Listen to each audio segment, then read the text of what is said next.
When I was a kid, Nebraska was my whole world. A small farmhouse surrounded by sprawling fields and dusty roads made up the landscape of my childhood. I biked to school every day, weaving through rural lanes that hugged the vast cornfields. My parents worked constantly, so biking alone became second nature. The route was long, but I grew to love the freedom it offered. Still, my parents always warned me, never cut through the cornfield. Their concern seemed exaggerated. They feared I'd get lost among the rows, and without a cell phone, I couldn't call for help. I listened for years, but one day, on my ride home from school, my bike chain snapped. No matter how I fiddled with it, I couldn't fix it. Walking the full route around the cornfield would take forever. The temptation of a shortcut won out. Just walk straight, I told myself. It'll be fine. At first it was. The air was still, the corn towering above me like golden giants. The silence in the field was surreal. Occasionally I glanced behind me, though I didn't know why. That's when I first heard the rustling. It didn't sound like wind. It came and went only when I moved, following me. My heart began pounding. I held onto my bike tightly, refusing to leave it behind. But the sound kept returning. Closer. Louder. Then, at a crossrow, I turned a corner and froze. A man stood in the path. His clothes were ragged, arms etched with deep scratches. He didn't belong there. He asked if I was lost, his voice low and raspy. I couldn't answer. When he stepped forward and offered to help, every fiber of my being screamed to run. I finally listened. I dropped my bike and bolted. He chased me. I could hear him crashing through the stalks, yelling that he just wanted to help. At one point, I dove between the corn, curled into a ball, and held my breath. As he passed, I saw he was holding a rope. He muttered, "I'll find him." I stayed hidden until I was sure he was gone. By the time I stumbled home, my legs were jelly. My parents were frantic. My dad searched for the bike, but it was gone. Days passed. Then, one afternoon, it reappeared, sitting on our porch, like a ghost returning home. That was the last straw.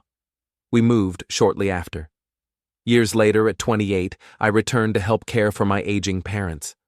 The farm was quieter than I remembered, and I chose a room on the third floor, secluded and perfect for late-night writing sessions. At first, life returned to a peaceful rhythm, but then I noticed it. Every evening, just before sunset, a figure appeared at the edge of the cornfield. Still, unmoving, watching, too far to identify but close enough to unsettle me. I convinced myself it was a neighbor, maybe the old woman nearby, but it kept happening, and each night the figure stood a little closer. I told my parents. They weren't worried. My mom chalked it up to the neighbor's eccentric son, but the neighbor had no son living with her. He'd left years ago. One night, while working in the barn, I saw the figure again, this time just outside our property line. I approached, shouting, but he turned and sprinted into the corn. I chased, but he vanished. When I visited the neighbor the next morning, she looked confused. She hadn't been out after dark in weeks. Her son hadn't been around in years. Whoever was in the field wasn't from next door. Then the power went out. Total blackout, no lights, no phone. From the barn, I heard the now familiar rustling. My flashlight beam swept across the field and found him, a man with a bald head, patches of greasy hair and overalls. In his hands, a rusty garden tool. He stared at me like he knew me, like he'd waited years. I ran.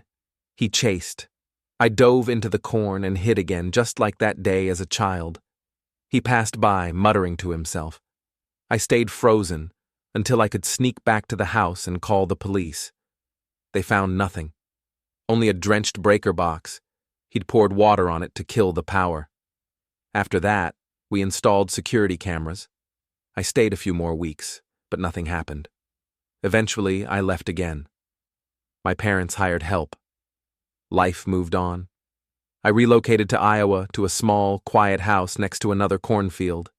The isolation suited me until it didn't. One October evening, while smoking outside, I heard a scream, high-pitched, human, childlike, coming from the corn. I ran for my rifle and flashlight, then into the field. I shouted, but got no response. After searching and failing, I called the police. They found nothing. No footprints, no broken stalks, nothing. Later that night, as I looked out from my bedroom window, I saw an orange glow. Fire. Small flames flickering in the cornfield.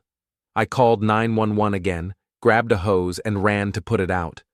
I barely managed to stop it from spreading. But as I stood there, soaked and panting, I saw it. Movement. From the window. Someone was in my bedroom.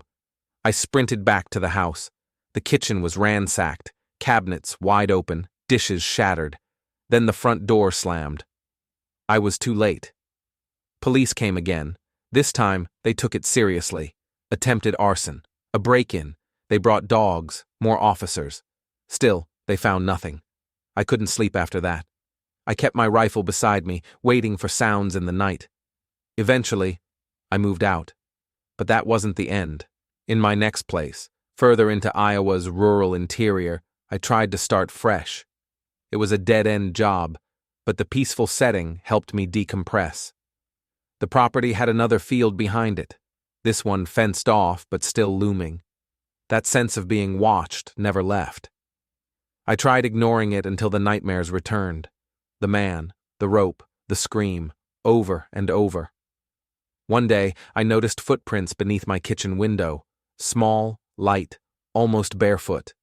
Too neat to be animal tracks, too precise to be wind-blown debris. That night, I didn't sleep. Around 3 a.m., I heard tapping at the window, slow, methodical. I crept toward it with the lights off, heart hammering. A shape was outside, slender, motionless. I raised my phone to take a picture, and the shape vanished in the flash.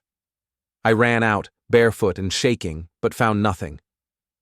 The next morning, on my porch, was a rusted metal trinket, an old bent garden shear smeared with what looked like dried blood. The sheriff I called didn't take it seriously. Probably a prank, he said.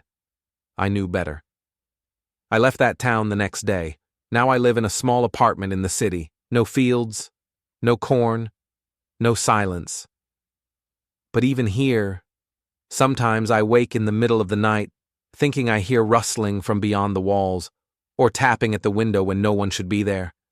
I've bought blackout curtains, noise machines, anything to drown it out. But the nightmares continue. I've started writing everything down, not just to remember, but to make sense of it. Maybe someone out there has seen what I've seen. Maybe someone has answers. I've researched other cornfield-related disappearances, odd cases, vanishing kids, mysterious fires. They happen more often than you'd think, and they never make national headlines. Just footnotes in local papers, sometimes not even that. A part of me believes the cornfields are ancient.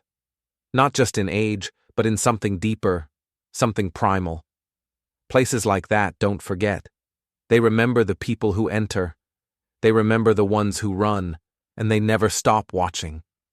Sometimes I think about going back, not to confront it, but to understand it. But then I remember the voice in the corn, the rope, the fire, the man who never truly showed his face. Some things are better left in the fields, and yet I keep hearing it every time I close my eyes. Rustle, tap, whisper, shadows in the corn.